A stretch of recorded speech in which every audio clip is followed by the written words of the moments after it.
പാരീസിൽ നിന്നുള്ള ഒരു ഞെട്ടിക്കുന്ന അപകടത്തെക്കുറിച്ചാണ് പറയാൻ പോകുന്നത്. അതായത് കാട്ടുതീ അടയ്ക്കാൻ വേണ്ടി വെള്ളമെടുക്കാൻ തടാകത്തിലേക്ക് താഴ്ത്തിപ്പറത്തിയ ഹെലികോപ്റ്റർ തകർന്നു വീഴുന്ന ദൃശ്യങ്ങളാണത്. കാണാം.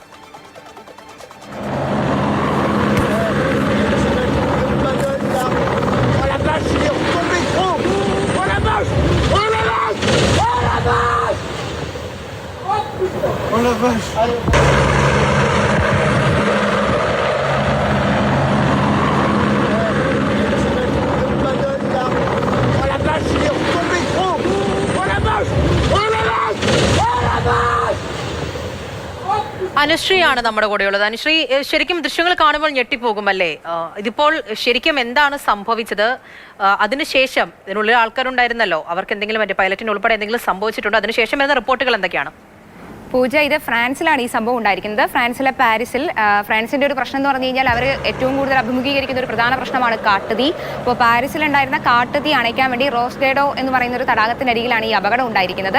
അവിടെ ഈ ഹെലികോപ്റ്റർ ഉപയോഗിച്ച് അവർ കാട്ടുതീ അണച്ചുകൊണ്ടിരിക്കുകയായിരുന്നു. വെള്ളം എടുക്കാൻ വേണ്ടിയിട്ട് ഈ തടാകത്തിൽ ഹെലികോപ്റ്റർ കൊണ്ടുപോയി വെള്ളം എടുക്കുന്ന ദൃശ്യമാണ് നമ്മൾ കണ്ടത്. ആ എടുക്കുന്ന സമയത്ത് ഈ ഹെലികോപ്റ്റർ തകർന്നു വീഴുകയായിരുന്നു.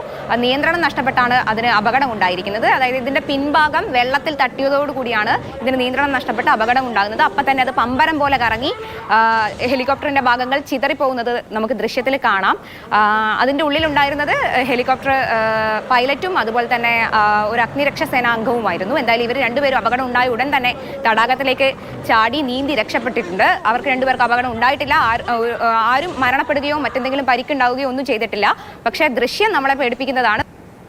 ശരി അനുശ്രീ, ഈ പറഞ്ഞതുപോലെ തന്നെയാണ് കാട്ടുതീയൊക്കെ വലിയ പ്രശ്നം സൃഷ്ടിക്കുന്ന ഒരു മേഖലയിൽ ആ സമയത്ത് അവിടെ പ്രവർത്തനം നടത്തിക്കൊണ്ടിരുന്ന ഹെലികോപ്റ്റർ അത് തകർന്നു വീഴുന്ന ഞെട്ടിപ്പിക്കുന്ന ദൃശ്യമാണ് മുന്നിൽ വന്നിട്ടുള്ളത്. എന്തായാലും അതിനുള്ള പൈലറ്റിനും ഒരു അഗ്നിരക്ഷാസേന ഉദ്യോഗസ്ഥനാണ് എന്നാണ് ലഭിക്കുന്നവർ. അവർക്ക് രണ്ടുപേർക്കും പ്രത്യേകിച്ച് പ്രശ്നങ്ങളൊന്നുമില്ല. അത്ഭുതകരമായി തന്നെ രക്ഷപ്പെട്ടു എന്ന് തന്നെ വേണമെങ്കിൽ പറയാം. അക്കാര്യത്തിലൊരു ആശ്വാസം കൂടിയാണ്. എന്തായാലും ഞെട്ടിപ്പിക്കുന്ന ദൃശ്യങ്ങളാണ് നമുക്ക് മുന്നിലുള്ളത്.